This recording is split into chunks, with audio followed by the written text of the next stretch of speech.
అందరికీ నమస్కారం అండి. అమ్మా నమస్కారం అందరికీ. హర హర మహాదేవ శంభో శంకర. అంటే సినిమా ప్రమోషన్ చేసుకోవటం అదంతా ఒక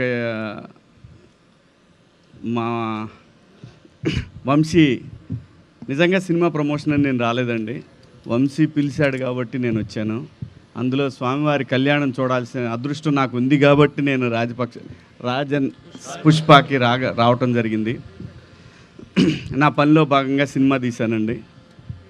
సినిమా బాగుంటుంది, అనుమానం ఏం లేదు, చాలా బాగుంటుంది. అంటే ముఖ్యంగా ఎంటర్టైన్మెంటు మెయిన్గా ఉంటుంది ఈ సినిమాలో. కానీ నాకు అన్నిటికంటే కూడా అద్భుతంగా ఒకటి అనిపించింది ఇక్కడ కూర్చున్నప్పుడు. నాకు ఏ ధర్మంలో కూడా లేనటువంటి, ఎక్కడా ప్రపంచంలో ఎక్కడా లేనటువంటి ఒక గొప్ప సంస్కృతి మన హైందవ ధర్మంలో ఉంది అనంటే ఓంకారం. ఓంకారం అనేది ఏదో పిచ్చోళ్ళు భారతీయులు అనుకుంటారు అని మాత్రం కొంతకాలం వరకు అనుకున్నారు. కానీ నాసా వాళ్ళు ప్రోబ్ను ఎప్పుడైతే సూర్యుడి దగ్గర పంపించారో దగ్గరకు వెళ్ళే కొద్దీ ఓంకారం అనే దాన్ని వాళ్ళు కూడా యాక్సెప్ట్ చేశారు. కాబట్టి మన పెద్దవాళ్ళు, మన ఋషులు, మహర్షులు ఎంత గొప్పవాళ్ళో ఒకసారి అనిపిస్తూ ఉంటుంది. ఓం నమ శివాయ. హర హర మహాదేవ శంభో శంకర. హర హర మహాదేవ శంభో శంకర. ఏ మతంలో కూడా, ఏ ధర్మంలో కూడా లేని ఒక గొప్ప విషయం. మన దగ్గర పాటలు, మన దగ్గర పిల్లల డ్యాన్సులు, నాట్యాలు, నృత్యాలు, ఇంకా ఏ భాషలోనూ, ఏ ధర్మంలో, ఒక భారతదేశంలో తప్ప ఇంకెక్కడా కూడా ఇటువంటివి ఉండవు. ఎక్కడున్నా కానీ ఏదో ఒకటే ఉంటుంది.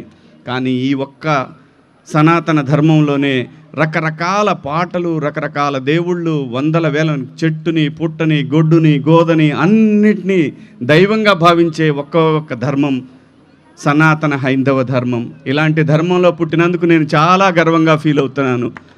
చాలా చాలా గర్వంగా ఫీల్ అవుతున్నాను నేను ఈ ధర్మంలో పుట్టినందుకు.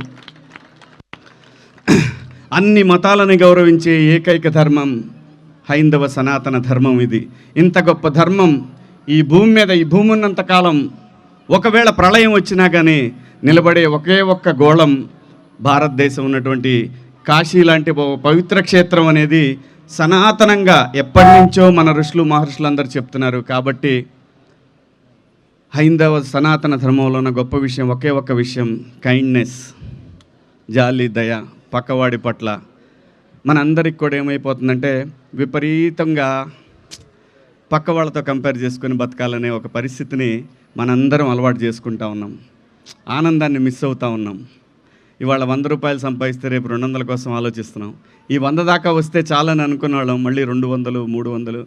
ఈ ప్రాసెస్లో పిల్లలతో గడిపే సమయం, అమ్మా నాన్నతో, అంటే ఒక 90-80 ఏళ్ళున్న అమ్మా నాన్నలతోటి గడపాలనేటటువంటి ఒక ఆలోచనను కూడా మర్చిపోతూ ఉన్నారు అందరూ. వద్దు, డబ్బు కంటే ఆనందం కుటుంబంలోనే ఉంది, బంధువుల్లో ఉంది, ఫ్రెండ్స్లో ఉంది. ఈ ఆనందాన్ని వదులుకోకండి దయచేసి. నాకు చాలా అనిపిస్తూ ఉంది ఈ మధ్య, నాకు 50 దాటిన తర్వాత నాకు చాలా అనిపిస్తూ ఉందన్నమాట. అమ్మతో ఎక్కువసేపు గడపాలని, బంధువులతో గడపాలని. ఇది డబ్బులో లేదండి, ట్రస్ట్ మీ. ఈ మహాశివరాత్రి పర్వదినాన ఎందుకో నాకు చెప్పాలనిపించింది. సినిమా అదే, బాగుంటే ఆడుతుంది, లేకపోతే లేదు, అది పక్కన పడేద్దాం. కానీ చుట్టూ ఉన్న వాళ్ళంతా సంతోషంగా, కైండ్నెస్, దీన్ని మించింది ఇంకొకటి ఏమీ లేదండి. ఇంతకన్నా పుణ్యం, జాలి, దయ అనే పుణ్యం ఇంకెక్కడా లేదు. హర హర మహాదేవ శంభో శంకర. మీ అందరూ బాగుండాలి, మీతో పాటు దేశం బాగుండాలి, దేశంతో పాటు రాష్ట్రం, మనం అందరం, దాంతోపాటు నా సినిమా కూడా డబ్బులు రావాలి. అంతా థ్యాంక్ యూ సో మచ్ అండి. మీ అందరినీ కలవటం, ఆ పరమశివుణ్ణి ఈ రోజున నేను దర్శించుకోవటం నాకు చాలా ఆనందంగా ఉంది. ఈ అవకాశం కల్పించిన మా తమ్ముడు వంశీ, చాలా ఒక 20-25 ఏళ్ళుగా తెలుసు వంశీ నాకు. సో నేను థ్యాంక్స్ చెప్పుకుంటున్నాను ఇక్కడికి రావటం, ఆ మహాశివుడి కళ్యాణ మహోత్సవాన్ని, అమ్మవారిది కళ్యాణ మహోత్సవాన్ని చూడటం, మీ అందరూ నాకు అవకాశం కల్పించడం, మీ అందరికీ పేరు పేరున ధన్యవాదాలు. Thank you. ఓం నమ శివాయ. ఓం నమ శివాయ. ఓం నమ శివాయ. థ్యాంక్ యూ అండి. Thank you sir, thank you so much.